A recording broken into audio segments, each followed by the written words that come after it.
Espero que vocês estejam bem, tá? Nós iremos falar um pouco sobre a questão do verbo. Esse conteúdo aqui eu já enviei para vocês pela sala Google, só que eu vou explicar um pouco esse conteúdo, porque em sala de aula nós não tivemos oportunidade de fazer esse trabalho.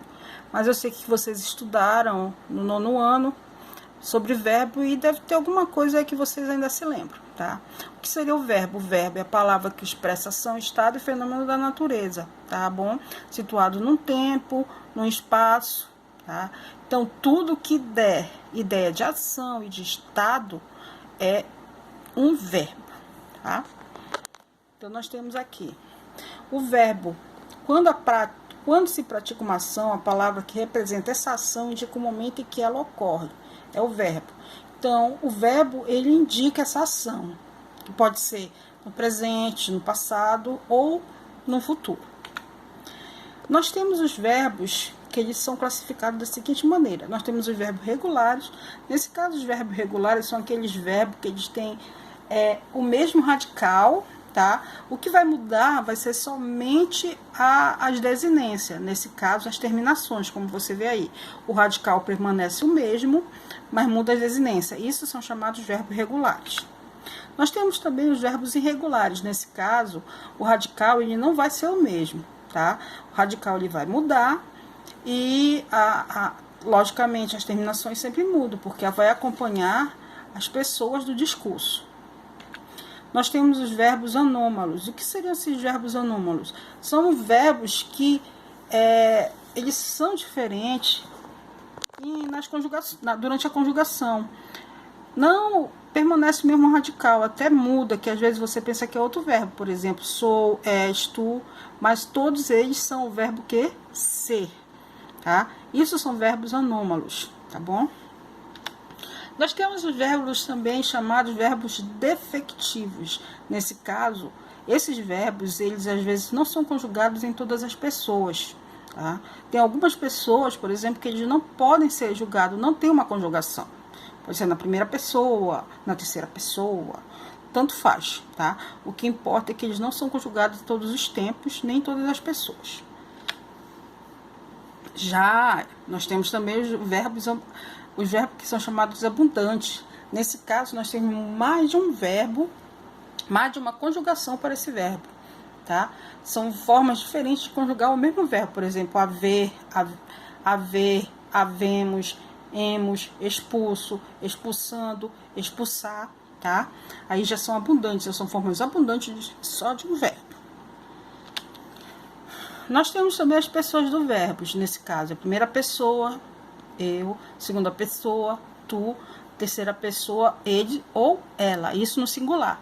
Nós também podemos ter a forma no plural, que nesse caso é nós, primeira pessoa do plural, vós, segunda pessoa do plural, eles ou elas, terceira pessoa do plural, tá?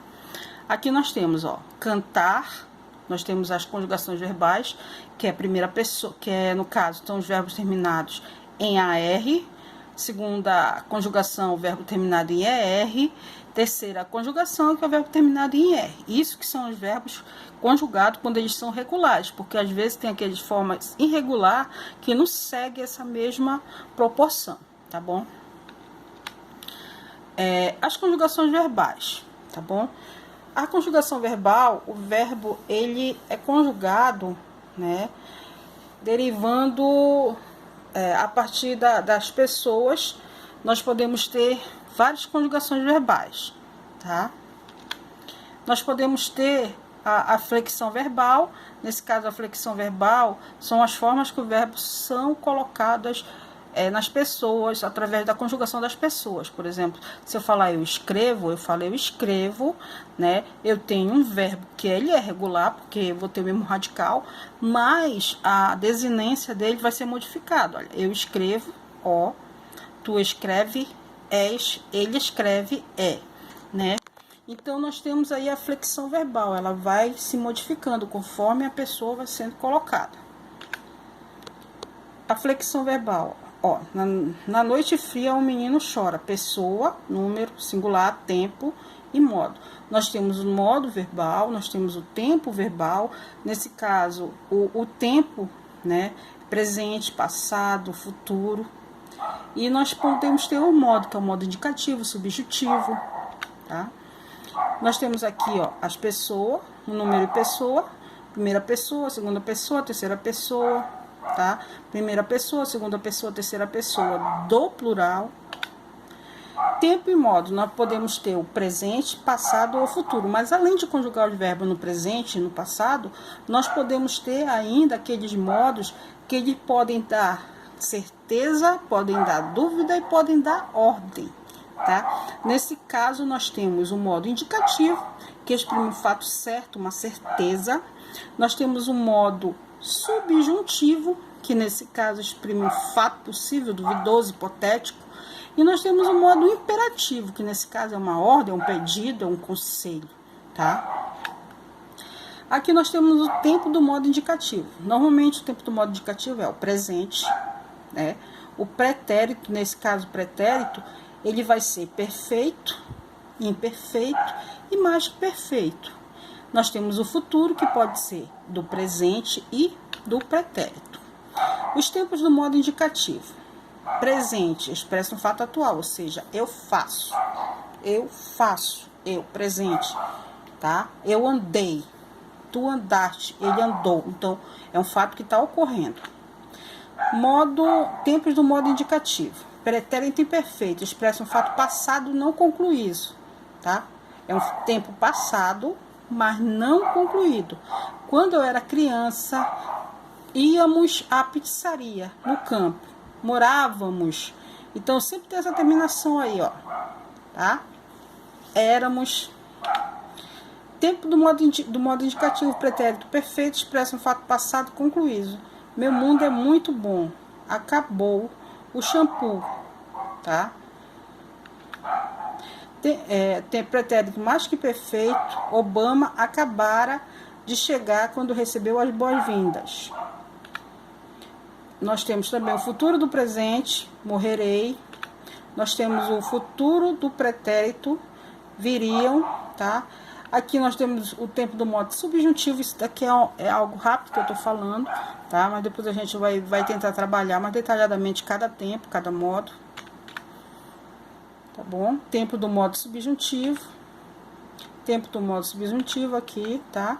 Porém, isso não impede vocês de procurarem no livro de vocês que tem esse conteúdo e estudar, já se aprimorar para o nosso trabalho, brevemente, que nós faremos, se Deus quiser, em sala de aula. Aqui nós temos o imperativo, que no caso é ordem, pedido. Nós temos as vozes verbais, nós temos uma voz ativa, tá? Normalmente a voz ativa é quando o sujeito, ele pratica a ação dentro da oração. Por exemplo, eu comprei o jornal. Quem foi que comprou o jornal? Eu. Então, eu sou o sujeito e eu pratiquei a ação. Isso é uma voz ativa. A voz passiva, eu sendo sujeito, eu não pratico a ação. Quem vai praticar a ação é outra pessoa. Por exemplo, o jornal foi comprado pela Cristina. Tá? Quem comprou o jornal? A Cristina. Quem é o sujeito?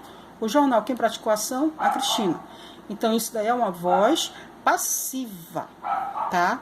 Nesse caso, eu posso ter a voz passiva analítica, que você está vendo aqui. Eu posso ter a voz passiva sintética, tá? A voz reflexiva é quando eu realizo, eu pratico e sofro a ação. Eu cortei-me. Quem se cortou? Eu. Eu fiz e eu sofri a ação. Tá? Vozes verbais, vozes reflexiva recíproca, que vocês vão ler, que não é nada complicado. Tá? Essas formas nominais do verbo é o gerúndio, normalmente particípio, tá? Que vocês vão ter que entender um pouquinho. Ó, infinitivo impessoal, gerúndio, particípio. Mas normalmente essas formas verbais, elas têm a seguinte terminação. O infinitivo, ele é o verbo na sua forma verbal, da forma que a gente percebe, da forma que a gente escreve. Ou seja, cantar, andar, sorrir, tá? Normalmente tem um R no final. Nós temos gerúndio, que é cantando, vendendo, partindo. Normalmente tem um NDO próximo, ou NDO, tá? E o particípio, ele não acrescenta o N, ou seja, nós temos cantando e temos cantado. Cantando, quando eu falo cantando, é gerúndio. Particípio é cantado, não é o que? Não tem a nasalização, tá bom? Veja essa diferença, tá? Perceba isso bem aqui, ó. Tem o NDO e aqui eu não tenho o M, ó, tá? O N, desculpa. Formação do tempo simples, isso daí é para vocês lerem um pouquinho, tá? Tempos derivados, eu sei que o verbo é muito conteúdo, tá? Aqui nós temos o tempo, tá? Pretérito perfeito do indicativo, tempos derivados. Ó, aqui tem as conjugações que vocês vão tentar entender. É infinitivo pessoal, particípio regular, tá? Pretérito imperfeito do indicativo, futuro do presente do indicativo e futuro do pretérito, tá? Quando os verbos eles são regulares, para você tentar, por exemplo, conjugar um verbo, tá? Se ele for de primeira pessoa, desculpa, se for da primeira conjugação, terminada em A, R, e ele não for defectivo, nem for irregular, a única coisa que você vai ter que fazer é o seguinte, o radical permanece o mesmo e só vai ser mudado o quê? As desinências. Por exemplo, eu tenho o verbo estudava. Se eu colocar o verbo cantar, será que fica a mesma coisa? Vamos lá, só vamos mudar o radical, porque a terminação vai continuar a mesma, olha. Cantava. Cantavas. Cantávamos, ó. Não muda, tá? A mesma coisa acontece com R, com ER e R, tá? Sempre vai ser isso. E por hoje é só. Fiquem em casa e estudem.